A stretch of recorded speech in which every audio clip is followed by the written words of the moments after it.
Okay, before I get into this, there may be some spoilers in this gameplay.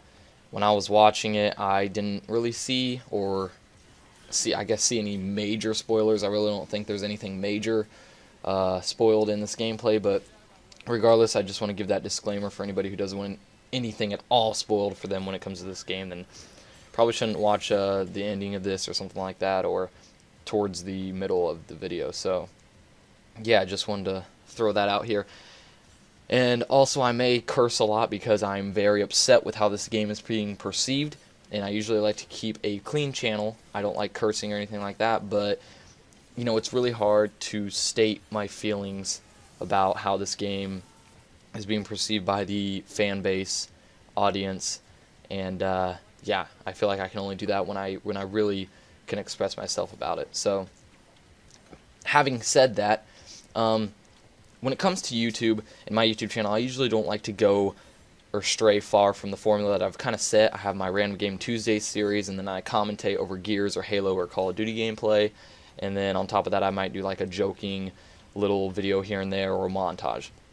But this right here is my Devil May Cry new DmC impressions video on what I think about this game, because I'm getting sick and tired of how people are seeing how this game is. It's ridiculous. It honestly is ridiculous. I don't know if any of you have been on Metacritic or anything like that, but for this game, the critic score is an 86, which is a great score. It's a superb, amazing score when it comes to critics. I think there's only like 3 reviews that are like in the mixed section of the reviews, which is basically 7s, which is 7 is still a pretty damn good score in my opinion.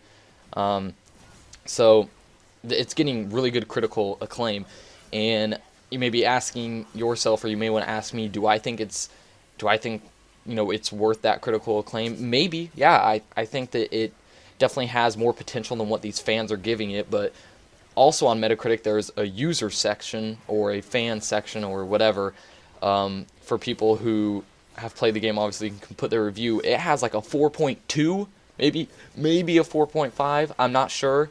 That is ridiculous. If you're giving this game a 2 or a 0, you haven't played a game that's a 2 out of 10 or a 1 out of 10, okay? Go play out of Alpha Protocol or something, or one of the CSI games. That's a 2 out of 10 game, not this game. This game is not a 2 out of 10 or a 0 out of 10. There's one guy who actually put a 0 out of 10, and then there's an explanation section in Metacritic that says why you gave this game, whatever score you gave it, and he just put because ... That's it. That's all he put.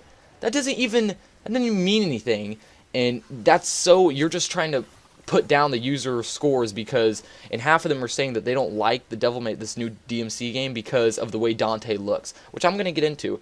Now, before I start and go furtherly depthed, if that's even a word, into this impressions video, it may come off as kind of bitching here and there, but I'm kind of pissed because I think that a game should get praise when it deserves it, and I feel like this game deserves it.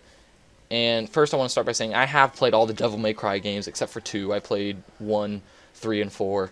So I know what Devil May Cry, I know what the old Dante was like. He was that little lighthearted one-liner guy that liked pizza, and he would crack jokes every now and then and stuff like that. Yeah, I get it. And I personally think that this Dante is really not that bad. Everyone's calling him an emo little douche and stuff like that. He's really not that bad. He doesn't even come off as an emo douche. He comes off as a douche sometimes, but he doesn't. Not in one part of the game was I watching this characterization of this character, this newly developed character, did I ever come across as he was just an emo guy. I've never seen an emo person have as much confidence and cockiness that this new Dante has. So, first of all, an emo is not just a look, it's a lifestyle, okay? And this kid is not living that lifestyle, so you all need to shut the hell up. I'm sick of hearing that. Okay, second of all, when it comes to the other characters like Virgil and Kat and all them, people are kind of saying, oh, they're kind of... Yeah, okay. I think Virgil is kind of downgraded from what he used to be, personally. I mean, not that they really did that much with Virgil anyway. And I know that the DmC or Devil May Cry stories weren't that great to begin with. I know that. But regardless, Virgil and the way he is brought into the story and stuff like that. I don't think it's very well executed. He doesn't really come off as a leader, which is what he kind of is in the story. And I don't know. I think they slacked more on Virgil than they did on Dante, which I think people feel the other way. When it comes to the story portion of the game, basically what it's about is, instead of the Castlevania feel that all the other DMC games have had, which I kind of miss. I will admit, I do miss that part of it. I like the whole fighting in these rundown castles and all that jazz that the old DMC used to bring, or DMC games used to bring. But now the story is more about how demons are taking over the government, or not the government, but the banking systems and the media and the consumer system, like drinks and food and all that stuff. How demons are taking over that, controlling that, which is a cool outlook on a demon type series or DMC series. Like that's kind of a cool way to go about it. It's more they're trying to make this. It's a reimagining of the Devil May Cry series, and if they completely left everything the same but just updated the graphics, it wouldn't be much of a reimagining or a reboot, would it? No, it wouldn't. Okay, it wouldn't be that.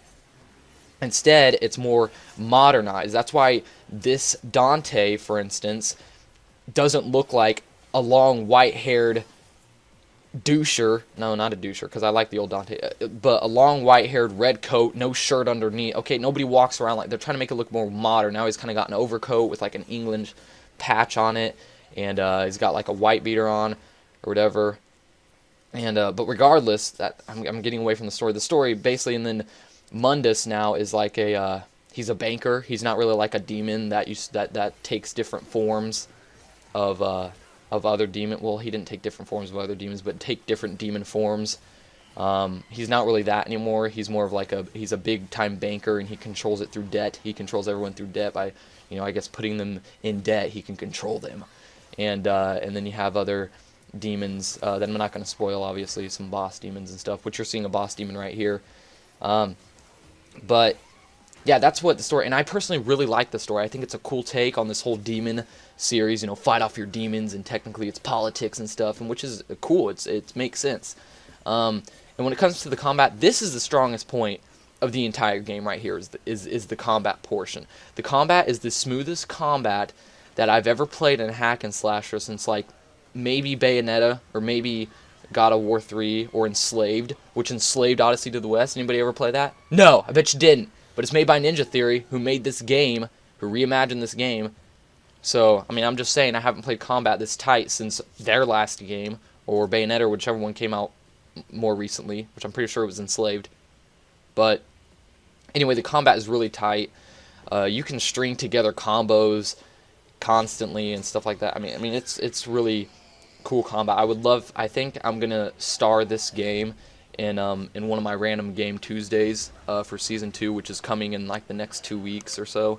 But I think I'm gonna start this game in that series, and what I'm gonna do is I'm gonna talk more about the combat, because the combat is a video all in it. Shut up, phone.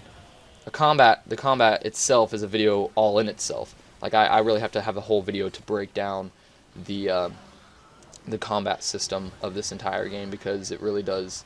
It's deeper than what it looks and what I make it look like in this game, or in this gameplay. So, but anyway, this is basically just my impressions on the story and the characterization so far, and how the game is, I guess, reimagined, and what I think about it. Because I'm sick of hearing and seeing people bitch about this game when there's nothing wrong with it. It does deserve your guys' attention. It does deserve the praise that it's getting. Maybe not the crown jewel that everybody says it is, but it does deserve some kind of praise, and I'm sick of seeing a bunch of 12-year-olds just bitch about it constantly. So that's all I have to say about it. I had to post a video like this. I was thinking about this, and I was like, you know what, I want to post a video because I'm getting pissed off. So this is kind of just a random video of me ranting about what I think of the new DMC. So yeah, thanks for watching. Hit that like and subscribe button if you enjoyed.